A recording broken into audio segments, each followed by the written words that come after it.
আসসালামু আলাইকুম রহমতুল্লাহ। গাইস, আমাদের মাস্টার দা সুপ্রসেন হলের রান্নার খাবার পরিবেশন করছি।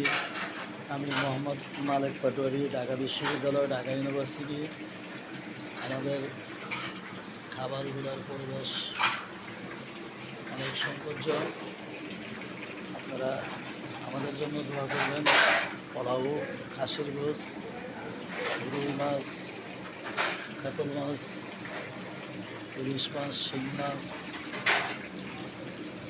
বেগুন শুটকি, মাছের মাথা, মুগ ডাল, এই ধরনের অনেক খাবার পরিবেশন করছি। আমি আমার জন্য দোয়া করবেন অথবা লাইক, শেয়ার, কমেন্ট করবেন। আমার পেজটা ফেসবুক ভাইরাল করে দেবেন। আকুল আবেদন আপনাদের কাছে রইল, দয়া করে এই প্রত্যাশা আপনার কাছে।